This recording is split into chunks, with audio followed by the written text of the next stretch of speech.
My daughter crashed my car and brazenly declared, "You'll give me the insurance money." I remained silent, and when the full amount was paid out, she rushed over to collect the money triumphantly. But instead of a check, I handed her a document that made her face turn pale. "Don't do this. I beg you," she cried, because the betrayal turned into righteous revenge that would change our lives forever. Before we continue, please subscribe to the channel and let us know where you are listening in the comments. The front door slammed against the wall with such force that my coffee mug froze halfway to my lips.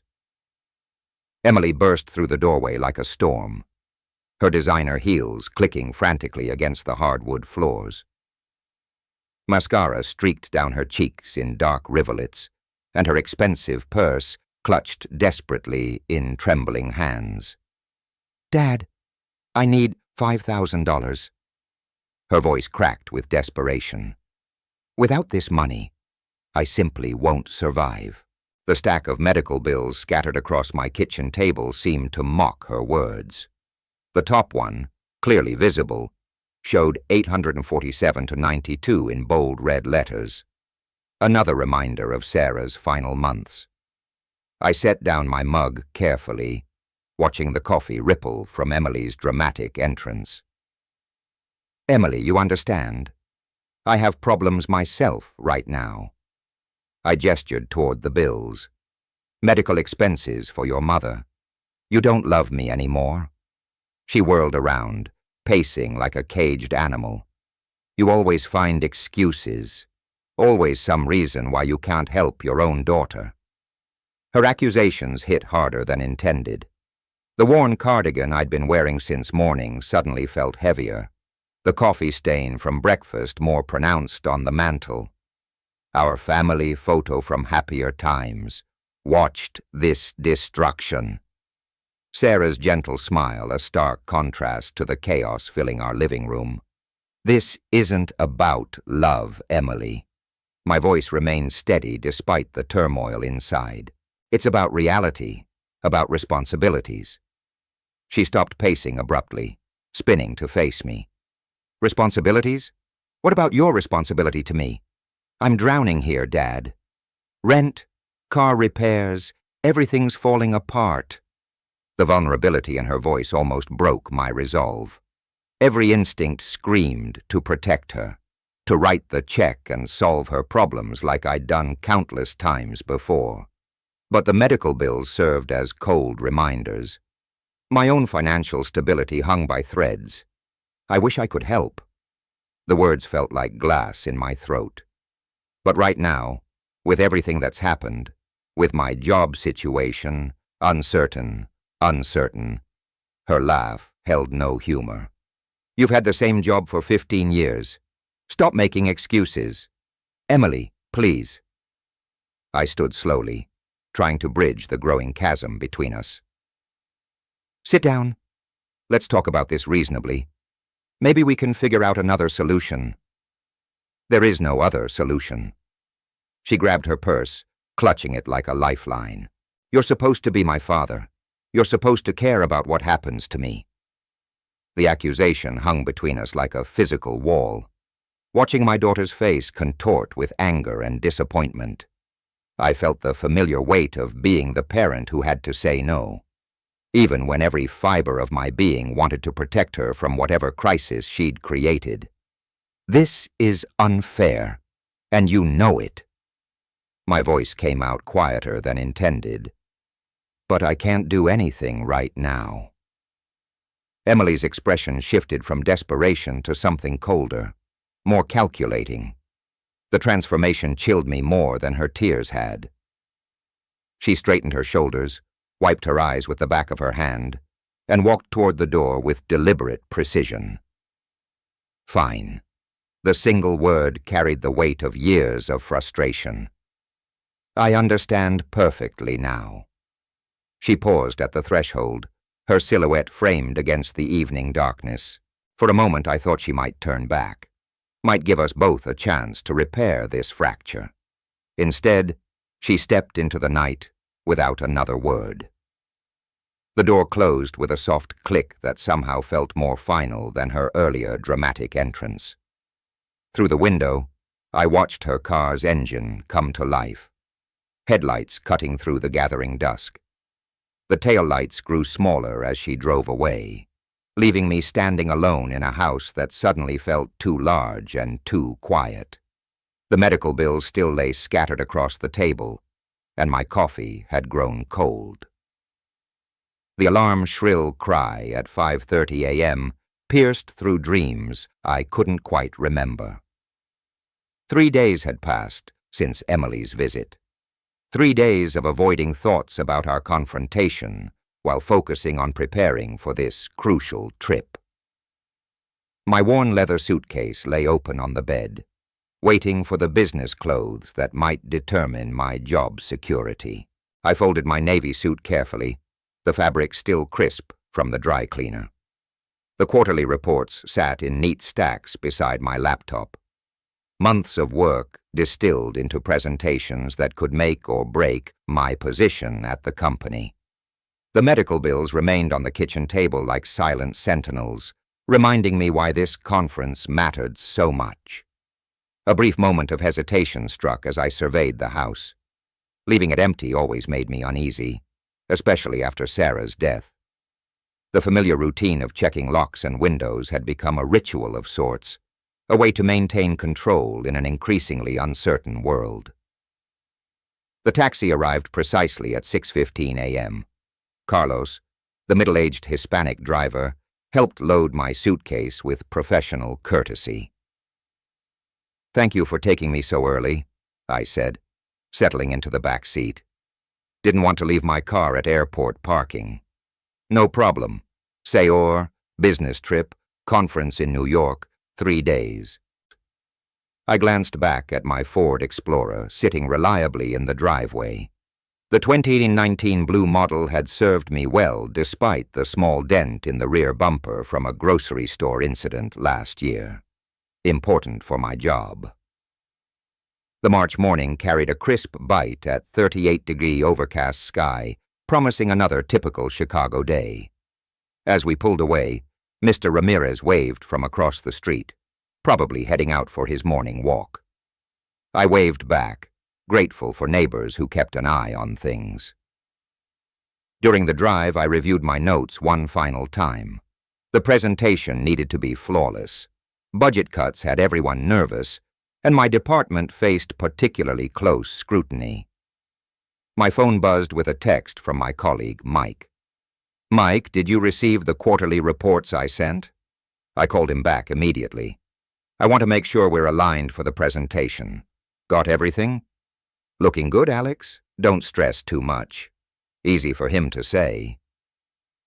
His wife wasn't buried under medical debts. His daughter wasn't demanding money he didn't have. The familiar weight of responsibility pressed against my chest as O'Hare Airport came into view. Check-in proceeded smoothly despite the early morning crowds. Business travelers moved with practice efficiency, and I found myself among them, another suited figure carrying documents that felt increasingly important with each step toward Gate B7. Maybe I was too harsh with Emily. The thought had haunted me for 3 days, creeping in during quiet moments when my defenses were down. But she had to learn responsibility sometime. Sarah had always been the mediator, smoothing conflicts with her gentle wisdom. Without her, I felt like I was navigating parenthood without a compass. The boarding announcement crackled through the terminal speakers. I gathered my carry-on, checked my phone one last time for any urgent messages, and joined the line of passengers. The familiar routine of air travel provided comfort, something predictable in a life that had become anything but. As the plane lifted off, I pressed my face to the small window, watching Chicago's suburbs shrink below. Somewhere down there was my neighborhood, my house, my reliable Ford Explorer waiting in the driveway. The sight should have been reassuring, but something nagged at the edge of my consciousness, a feeling I couldn't quite name. The city disappeared beneath clouds, and I turned my attention to the presentation materials spread across my lap. 3 days in New York, then home to deal with whatever waited there. The taxi's headlights swept across my driveway at 11:47 p.m., and something was wrong. Terribly wrong.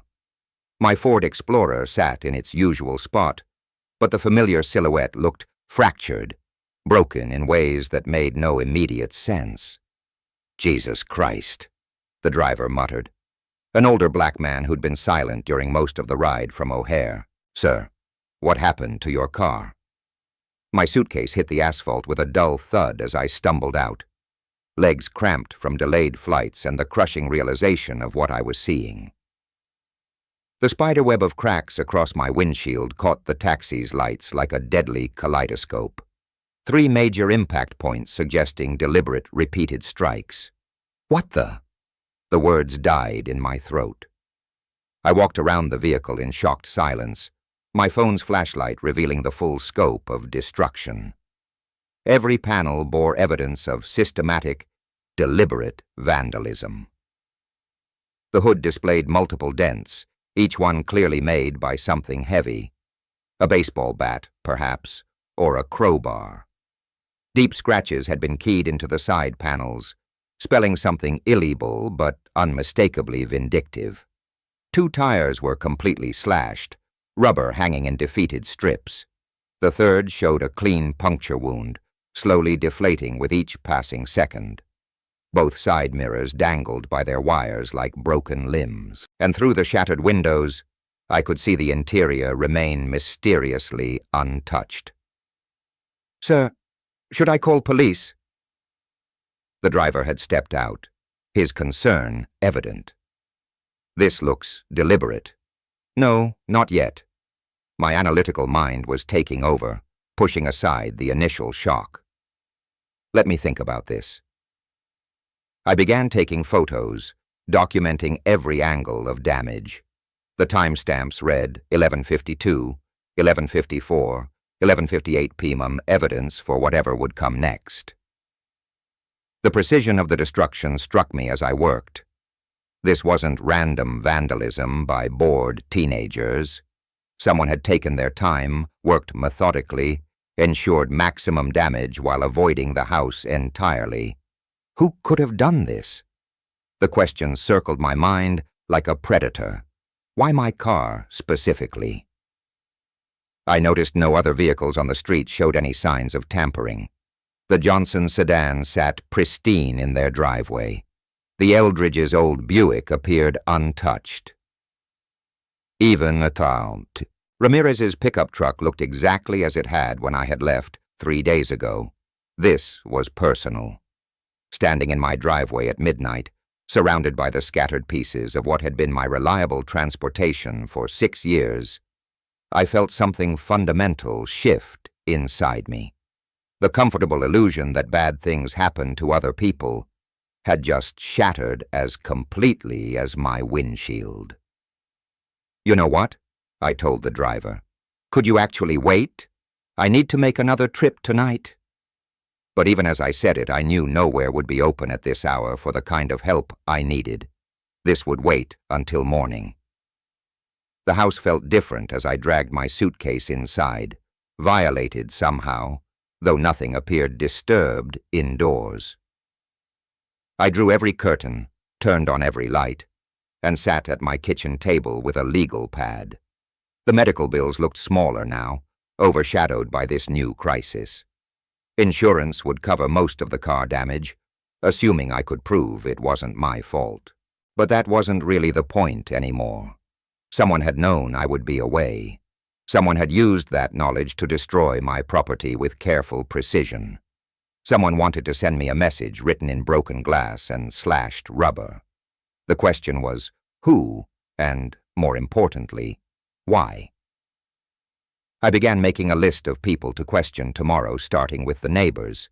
Surely someone had seen something, heard something. Vandalism. This extensive couldn't happen in complete silence. The methodical destruction would have taken time, created noise. Someone knew something.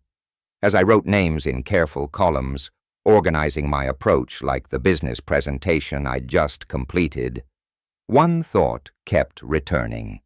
The timing was too perfect to be coincidence. Someone had known exactly when I'd be gone. The pen felt heavy in my hand as I added one more name to the list, one I hoped I wouldn't need to investigate.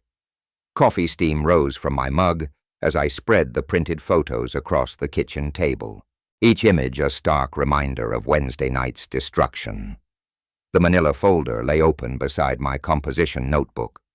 Black cover, clean pages, waiting for whatever truth I might uncover. At 9:30 a.m. on this crisp Friday morning, the methodical engineer in me had taken control. I'd spent yesterday processing the shock. Today was about facts.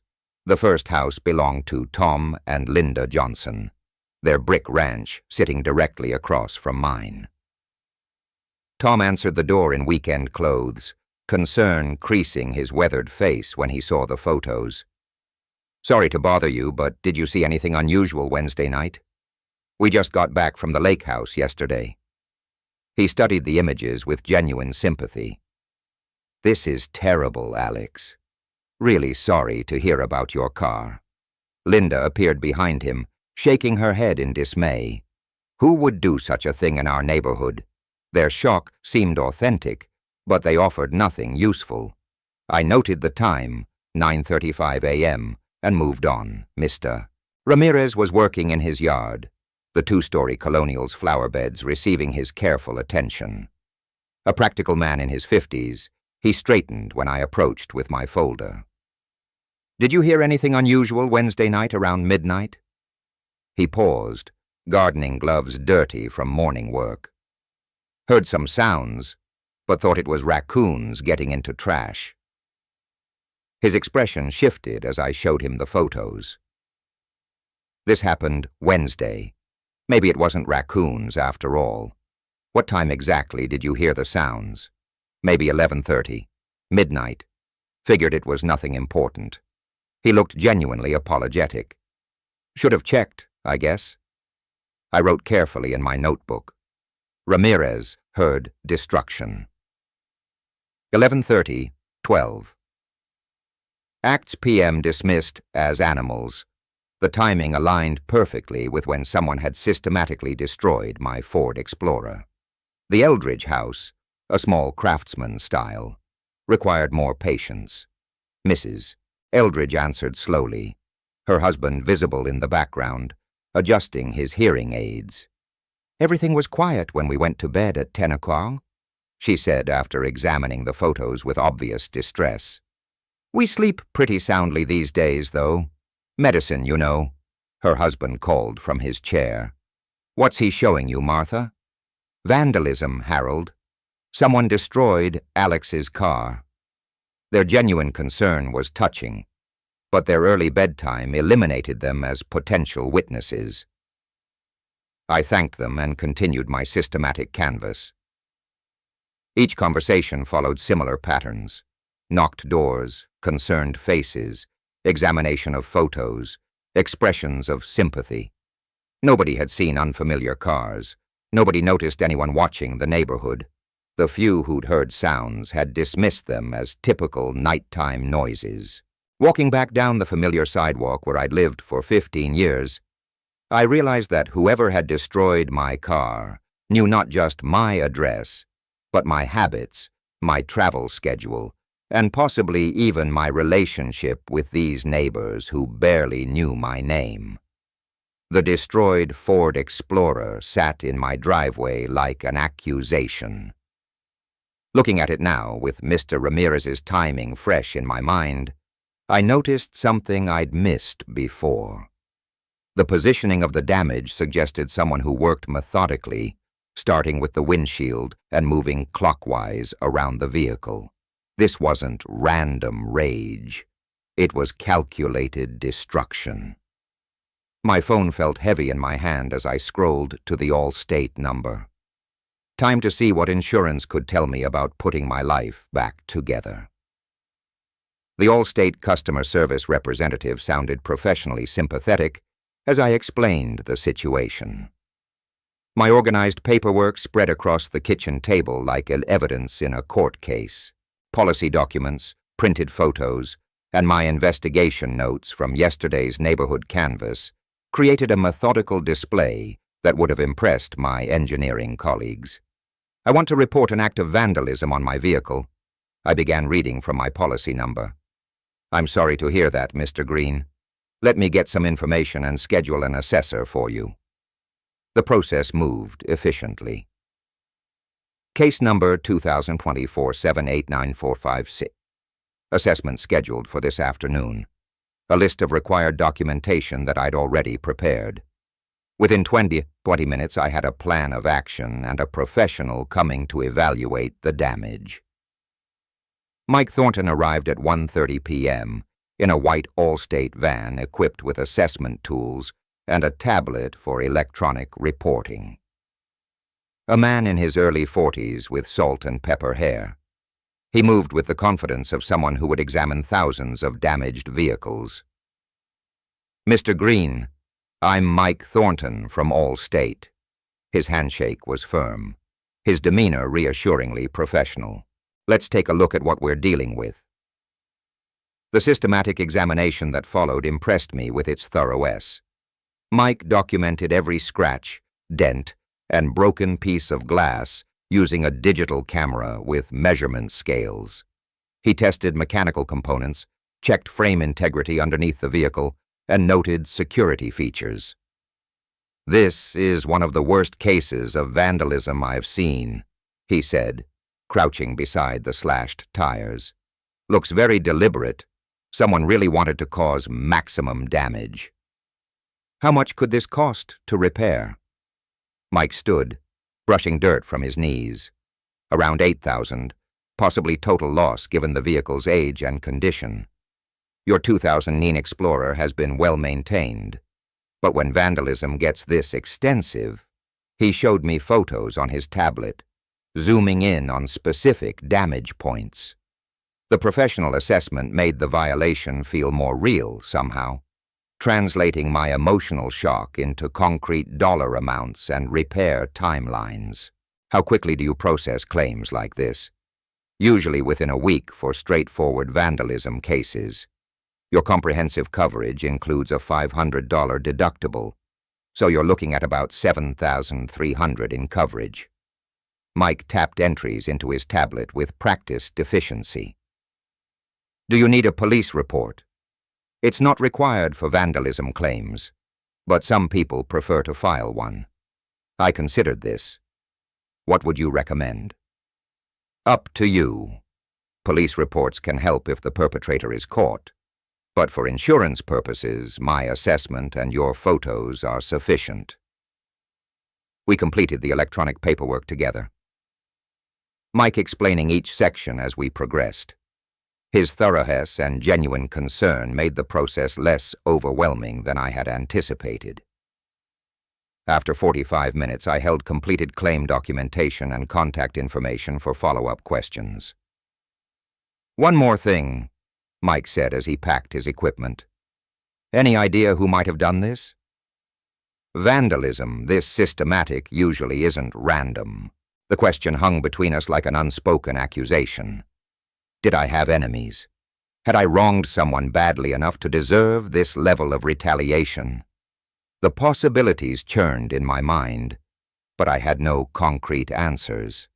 Nothing comes to mind, I replied honestly, just trying to figure out what happened. Mike drove away in his van, leaving me with paperwork that promised resolution and a check that would arrive within 5 to 7 business days.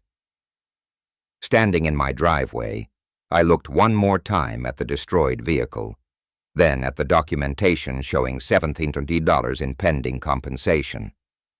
For the first time since discovering the damage, I felt something approaching optimism. Insurance would handle the financial impact, and soon I'd have enough money to replace my reliable transportation. Walking toward my house, I wondered what I'd do when that check finally arrived. Thursday afternoon found me in my living room with a book and coffee. the insurance paperwork neatly filed, and the waiting game officially begun. Outside, spring had arrived in earnest, 52 degrees and sunny, with neighbors working in their yards and the familiar sounds of suburban life drifting through open windows. For the first time in weeks, I felt almost relaxed. Car doors slammed in my driveway. Through the window, I recognized Emily's distinctive walk, confident strides that suggested she'd come with a purpose. No desperate pounding this time. No mascara streaks or trembling hands. This Emily looked composed, determined, almost triumphant. Emily, what a surprise.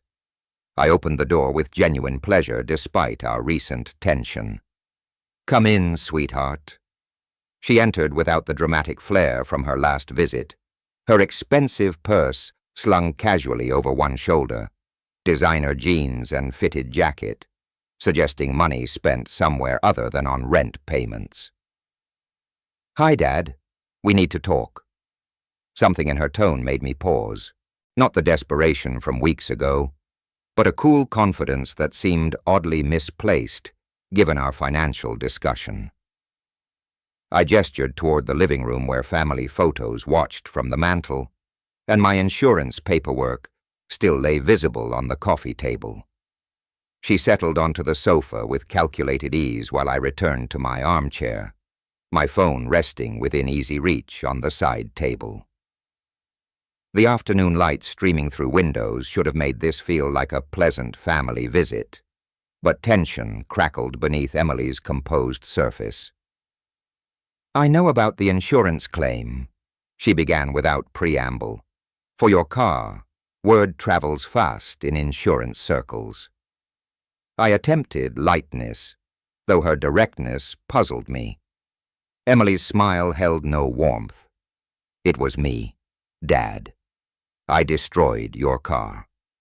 The words hit like physical blows, coffee mug frozen halfway to my lips. I stared at my daughter, the child I'd raised, educated, supported through every crisis, and felt the world tilt sideways. "What, Emily? How could you possibly? You wouldn't give me the money, so I decided insurance would." Her matter-of-fact tone made the confession even more shocking. "Worked out perfectly, really. You get your car replaced, and now you have the cash I needed originally." My phone was already in my hand, muscle memory from years of business calls. A casual swipe activated the recording app legal in Illinois with single-party consent. And something told me I'd need evidence of this conversation. "You deliberately destroyed my property while I was traveling. Wednesday night around 11:30. Took longer than expected. Those windshields are tougher than they look." She examined her manicured nails with disturbing nonchalance. "But I got the job done. This is a crime. Do you understand what you've done?" Emily's laugh carried no humor. "Drama much, Dad. You have insurance. No one really gets hurt. Your precious Ford Explorer was ancient anyway. Now you'll get something newer with the payout." Sitting across from the child I had raised, I felt something fundamental break inside me. This wasn't the desperate daughter from our kitchen confrontation. This was a stranger wearing Emily's face, displaying a calculated coldness that made my blood freeze. "I needed that money more than you needed that old car," she continued. "Besides, you're being dramatic. Just give me the check when it comes and we'll call it even. Call it even." My voice barely controlled the rage building inside. "You committed vandalism. You destroyed thousands of dollars worth of property. Property you'll replace with insurance money." She leaned forward with predatory focus. "Money you're going to share with your daughter who's drowning in debt, while you hoard cash like some miser. This isn't just about money. This is about trust, about family. I raised you better than this. You raised me to believe family helps family. When you refused, I found another way." Her shrug dismissed years of moral teaching, family values, basic human decency. "Now you'll get the insurance money, and you're giving it to me." simple solution. The casual entitlement in her voice, the complete absence of remorse, the calculating way she'd planned and executed this violation. Everything crystallized into perfect, horrible clarity. My own daughter had deliberately betrayed me, then arrived to demand payment for her crime. Emily stood abruptly, apparently finished with explanations. "I'll call you next week to arrange pickup. Cash would be easiest." She moved toward the door with the same confident stride that had brought her in, leaving me stunned in my chair with family photos bearing silent witness to the destruction of everything I'd believed about my child. The door slammed with finality, her car engine started, tires crunched on gravel, and silence returned to my violated home. I remained motionless, phone still recording, staring at the family pictures that now felt like monuments to a dead past. Friday evening found me in my study, door closed against the world. Emily's recorded confession playing one final time through my phone speaker. Her voice carried the same casual confidence that had shocked me 3 days ago. Each word a fresh reminder of how completely I'd failed as a father. The family photo albums lay scattered across my desk, like evidence in a courtroom. University of Illinois graduation, Emily in cap and gown. Sarah and I beaming with pride. First apartment keys. Emily laughing as I carried boxes up 3 flights of stairs. 28 years of memories. And now this.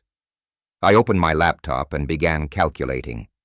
University tuition $52,000 over 4 years.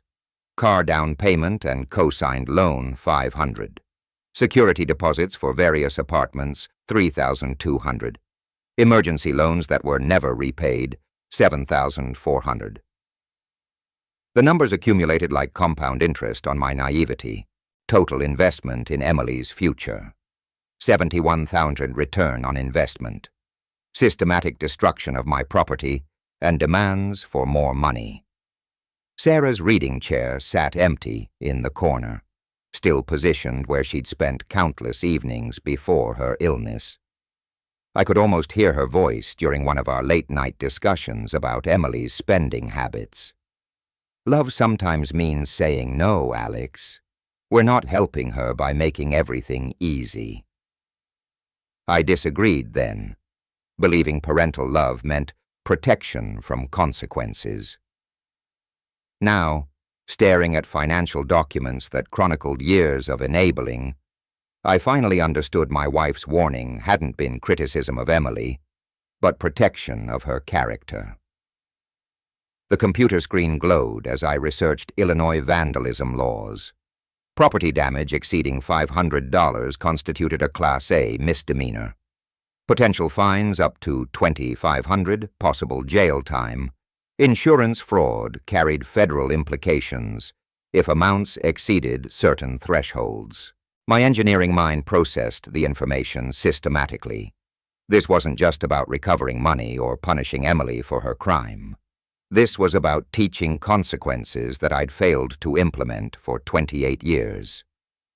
I picked up my phone and scrolled to Bob's contact information. Bob Martinez, my colleague from the engineering firm, had mentioned his divorce attorney during our lunch conversation last month. Not for divorce, for referrals to other legal specialists. "Bob, sorry to call so late. Do you know a good attorney?"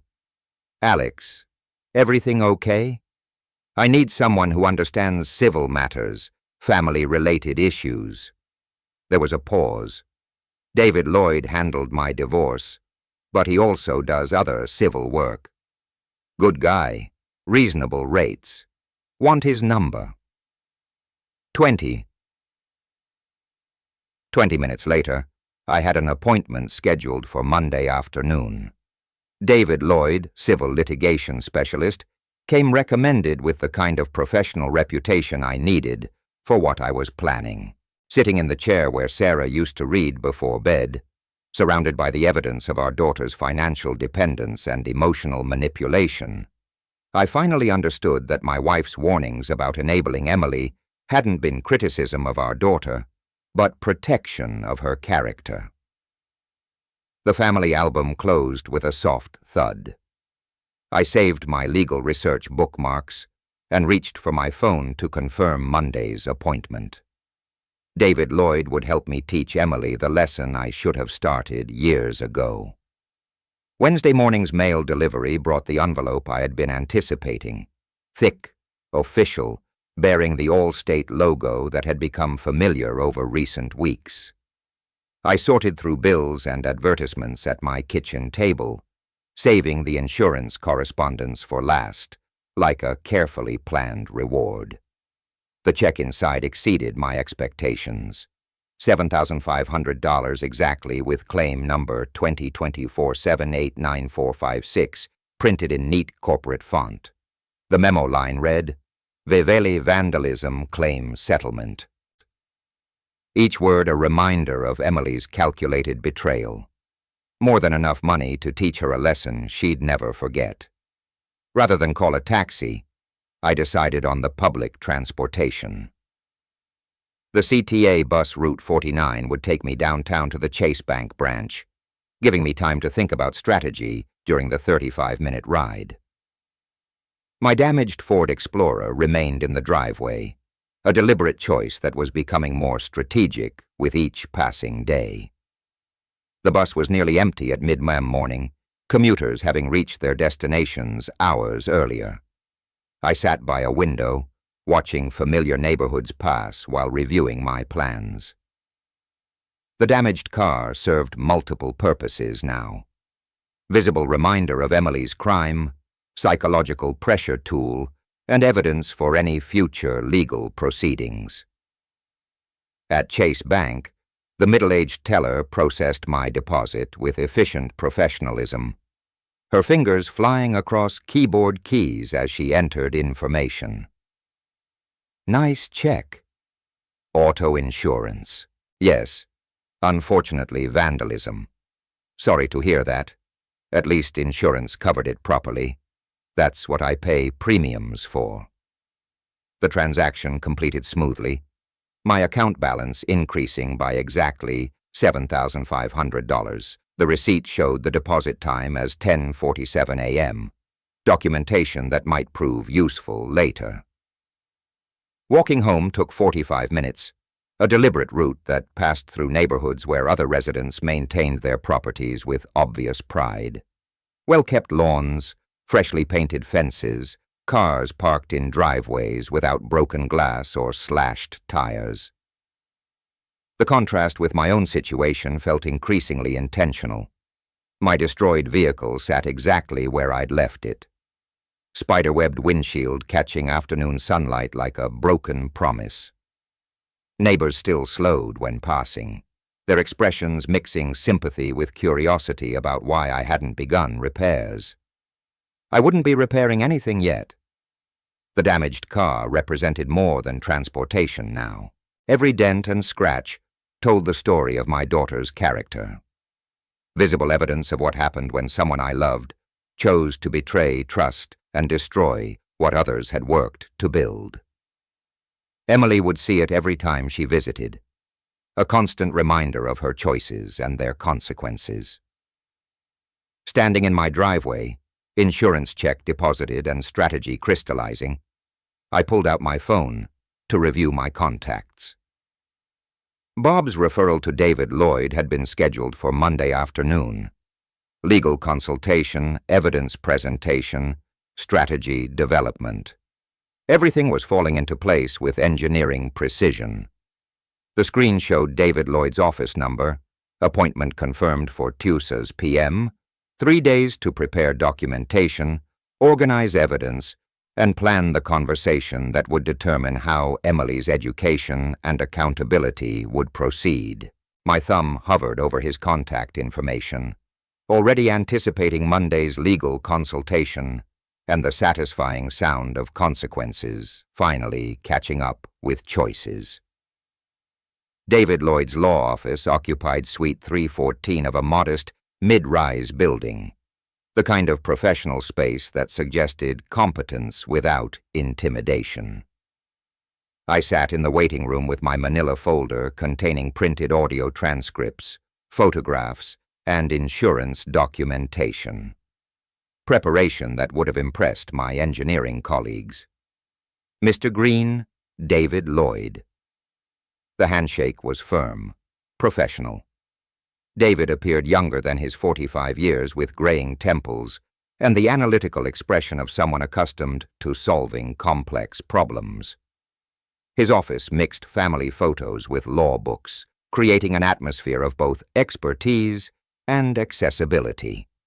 I understand you need assistance with a family matter. I opened my folder methodically. My daughter vandalized my car while I was traveling, then confessed and demanded the insurance money.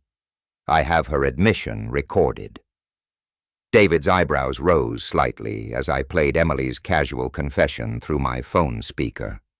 Her voice filled his office with the same entitled confidence that had shocked me weeks ago, each word building a stronger legal case. We have solid evidence here. The recording is admissible in Illinois, single-party consent state. He reviewed the photographs while making notes on a legal pad. What outcome are you seeking? Accountability. She's 28 years old and has never faced real consequences for her actions. Civil lawsuit for property damage, emotional distress, potential fraud attempt. We could pursue $10,000 in damages plus court costs. David's fingers tapped against his desk. Criminal charges would require police involvement, but civil action gives you more control over resolution. The legal strategy developed over the next hour. Documentation prepared for immediate serving. Settlement options that included behavioral requirements. Timeline for filing that would maximize educational impact. David's approach focused on teaching rather than destroying exactly what I needed. Papers can be ready for serving within 48 hours. Sheriff's Department handles official delivery, ensures proper legal notification. Back home by 4:30 p.m., I reviewed the civil complaint forms David had prepared. Alex Green, plaintiff. Emily Green, defendant. $10,000 in damages claimed with evidence attachments, including audio transcript, insurance documentation, and photographs of destruction. Time for the most delicate part of my plan. Emily answered on the second ring, her voice carrying the same expectant tone I remembered from childhood when she wanted something special. Dad, please tell me you have good news about the insurance. Emily, the check came through. We should talk. Finally, how much did they give you? I've been thinking about what you said during your last visit. Maybe we can work something out. The lies flowed easily. Necessary deception for a greater educational purpose. Why don't you come by Thursday afternoon? We'll discuss the money properly. Thursday works perfectly. What time? 2 chapeau. Come hungry. I'll make lunch. Her enthusiasm practically bubbled through the phone connection. This is going to fix everything, Dad. You'll see how much this helps me get back on track. I'm sure it will teach you exactly what you need to learn. After hanging up, I sat at my desk with the completed lawsuit paperwork spread before me like battle plans. Emily had no idea what awaited her Thursday afternoon. No concept that actions carried consequences beyond her immediate needs and desires. Thursday's calendar date was circled in red ink, marking the appointment where my daughter would finally receive the education and accountability that I should have provided years ago. The damaged Ford Explorer was visible through my window, its broken windshield catching late afternoon light. Soon, very soon, Emily would understand exactly what happened when someone chose to destroy trust and property belonging to people who loved them. Thursday afternoon at 3:15 p.m. found me positioned at my living room window, watching Emily's car pull into the driveway with the confident speed of someone expecting good news. 3 days had passed since our phone conversation. 3 days I'd spent checking and rechecking the legal documents David Lloyd had prepared with meticulous care. The manila envelope sat on my side table, sealed and waiting like a perfectly timed explosive device. Emily's knock carried the same entitled rhythm I remembered from childhood. Quick, impatient, expecting immediate attention. I opened the door to find her practically glowing with anticipation. Designer purse clutched against her side like armor against the world's financial realities. "Dad, I hope you have good news for me." "Emily, come in. I have something for you." She followed me into the living room with barely contained excitement, settling onto the familiar sofa where family photos watched from the mantel like silent witnesses. Through the window behind her, my destroyed Ford Explorer sat in the driveway, broken windshield catching afternoon sunlight. A reminder of why we were here. "I've been thinking about this all week," she said, purse positioned expectantly on her lap. "This will solve everything. My rent, my car payment, getting back on track financially." I reached for the envelope with deliberate calm, my engineering mind savoring the precision of this moment. Months of planning, preparation, and strategy had led to this single exchange of documents. "Here, this is for you. Read it carefully." Emily's manicured fingers tore open the seal with eager efficiency, her smile broad and confident as she extracted the papers inside. The letterhead caught her attention first. David Lloyd, attorney at law, and I watched confusion flicker across her features. "What is this? I thought you were bringing a check. Read it every word." Her eyes moved across the first page, processing legal terminology with growing bewilderment. Civil lawsuit. Alex Green versus Emily Green. She looked up sharply. "Dad, what is this supposed to mean?" "Keep reading." The color began draining from her face as she reached the financial sections. $10,000 in damages, property destruction, insurance fraud attempt. Her voice dropped to a whisper. Emotional distress. "It's a lawsuit, Emily, for what you did to my car." The papers trembled in her hands as the full implications crystallized. "You're suing me, your own daughter. You destroyed my property and tried to steal insurance money." My voice carried the same professional tone I used in engineering presentations. "Actions have consequences. This is yours." Emily stared at the documents as if they might transform into something else through sheer willpower. Her expensive purse slid forgotten to the floor, designer confidence crumbling into genuine panic as she processed what $10,000 in legal damages would mean for her already precarious financial situation. "Dad, this isn't... You can't be serious." Watching my daughter's face transform from greedy anticipation to horrified understanding, I felt the cold satisfaction of a parent who had finally found the perfect consequence for a child who thought family meant unlimited bailouts without accountability. The damaged car outside the window seemed to nod its approval through shattered glass. "Dad, this isn't real. You wouldn't actually sue me." Emily's voice cracked with desperation as she clutched the legal documents like evidence of her own execution.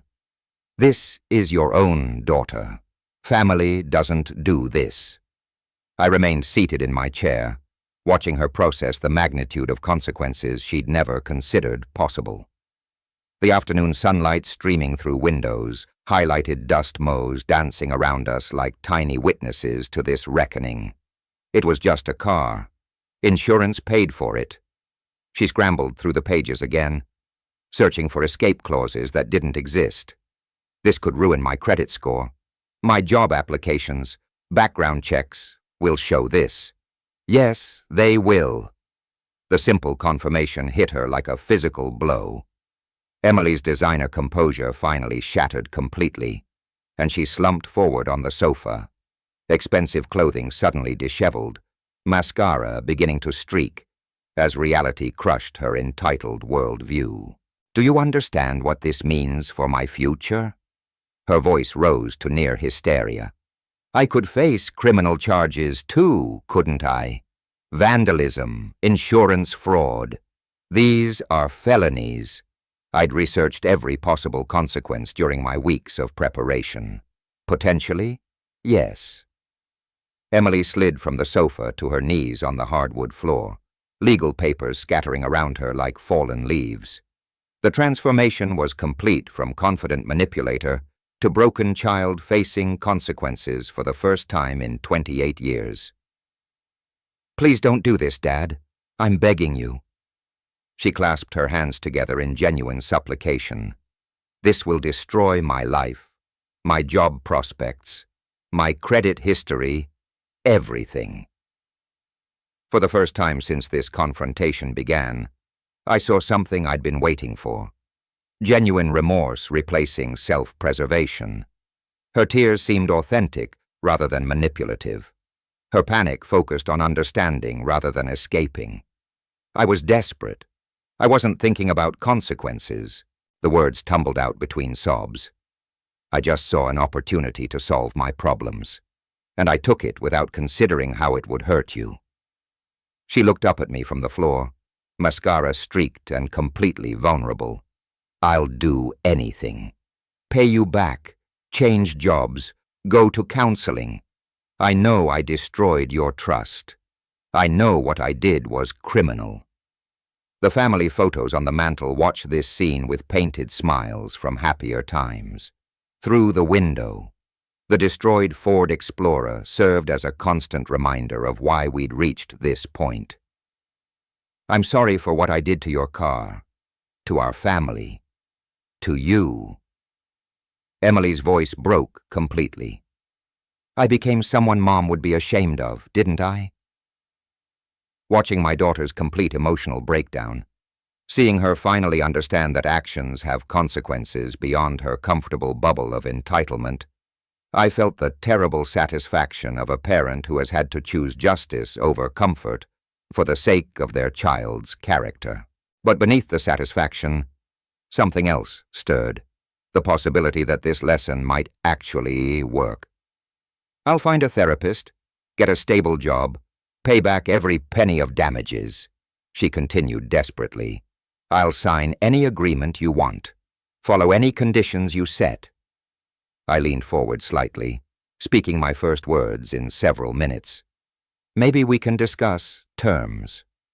2 hours later, we sat at the kitchen table where this crisis had begun months ago. Coffee cups between us, and a handwritten agreement taking shape on legal pad paper. Emily's emotional breakdown had given way to exhausted determination. Her usual manipulative energy replaced by genuine humility. Weekly counseling sessions for 6 months minimum. I wrote in neat engineering script. Focus on financial responsibility and family relationships. "I agree." Emily's voice carried none of her usual argumentative tone. "I know I need help understanding why I make these choices. Full-time employment within 30 days. Proof of steady income for restitution purposes." She nodded. No longer the entitled daughter who demanded money just months ago. "I'll take whatever job I can find. No more excuses about finding the right opportunity." The damaged Ford Explorer remained visible through the kitchen window, its broken windshield catching evening light like a memorial to destroyed trust. I decided to leave it unrepaired, not from inability to afford fixes, but as a permanent reminder of what happened when someone chose destruction over responsibility.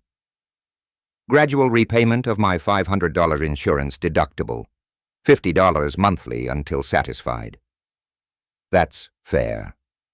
Emily studied the growing list of conditions.